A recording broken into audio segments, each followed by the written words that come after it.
nice, huh? It's nice. Yeah, they put a bed and breakfast. That's what they did right there. What that is. They got grills and stuff. You can come down there and cook and stuff. Yeah. Yeah, Oh my. bed and breakfast. Pretty cool. We're heading You gotta go to downtown. We can go guys. right We're there. heading to Madam Shirley's Sorry. housewarming for the first time. Yeah, it's pretty Hindi warm. ko alam na ganun pala yung Ideal weather. housewarming. 83 degrees So, out. Pretty warm. see you Nice later, housewarming. guys. It's pretty warm. So hello guys, dumating na ako sa bahay ni Madam Shirley, and then sila ay nagluto sila ng ano ba yan, fresh lumpia, and then so ayaw ako patulongin nila, so nagvinidyohan ko na lang sila. So yeah, so nag-enjoy kami dito guys, so pakita ko sa inyo yung the rest of the video here. Charot, bye.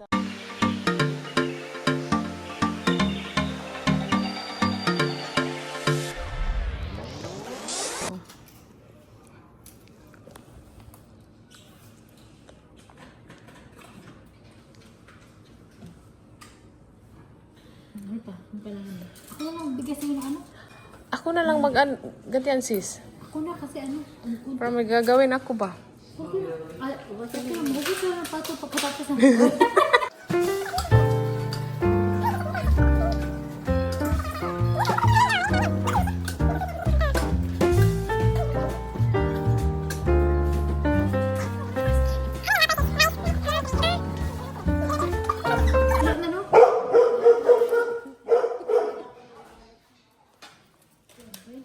Hi, madam. Hi, madam.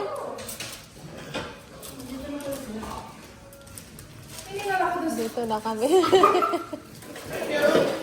Hi. Kumusta? Okay lang, ikaw. Hiningal ako. Fresh lumpia.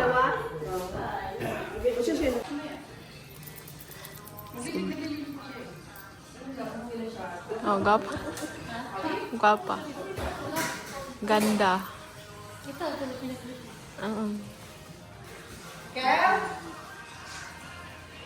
Bahay ni Madam. Video ako.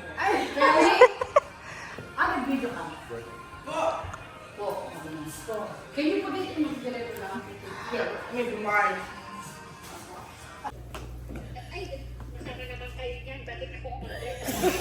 Kasi ikaw nakatay namin. Kasi hindi siya makakalit ang unfair naman, di ba? Dali na, babe. Bless us, our Lord, in this thy gift which we are about to receive for thy bounty through Christ our Lord. Amen. Amen. Thank you, Lord. Thank you for coming, Dai. Thank you for visiting my humble home. Thank you. Good to meet you. Sana maprotektahan yung pagkain natin, yung katawan natin, pag uwi natin, be safe going home. Thank you, Lord. Amen. Amen. Pare pa pala yun, nakala ko nagbubunga nga ka. Wala niya ka talaga. Kala ko binubunga nga mo kami. Sige. Siya na lang gumawa pagdating niya. Okay na. Gusto niyo mag-real plate o paper plate lang? Paper plate na lang? Ano para hindi ka na magugas? Birthday pala. Happy birthday. Buti na lang. Hindi na ako bunga. Ako na lang ang bumi.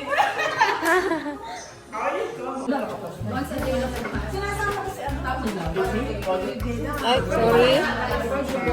Sinalay na ko, Ansa.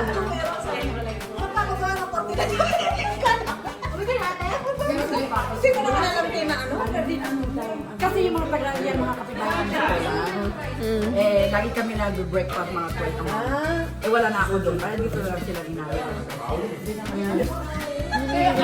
Hindi nyo naman dapat malaman lahat.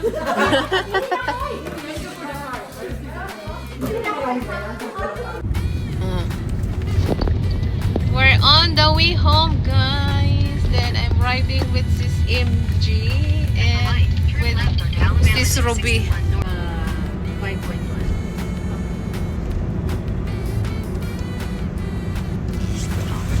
Tapos Pinas pa lang, nadadrive ka na, di ba? Mga anong taon yun?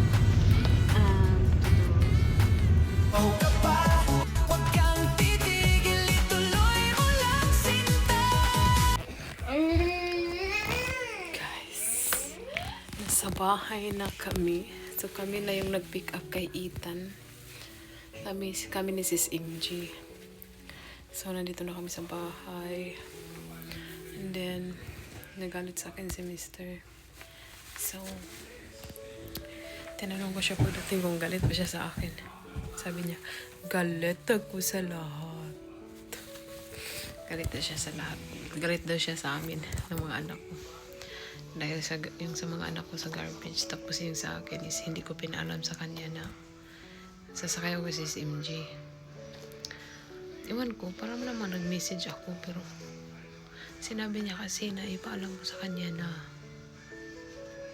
mga 2 PM ipaalam ko sa kanya na sasakay ako kay sis MG pa uwi. Tapos sabi ko okay.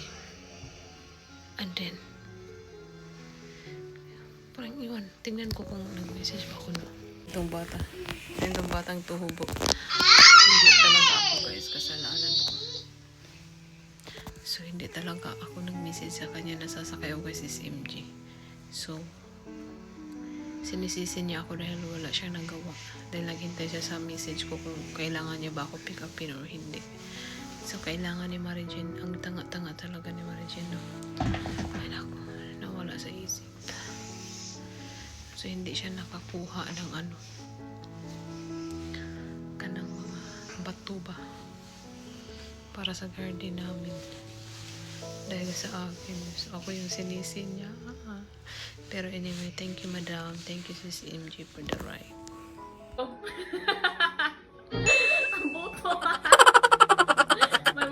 Masusukkay sa pants ni mo.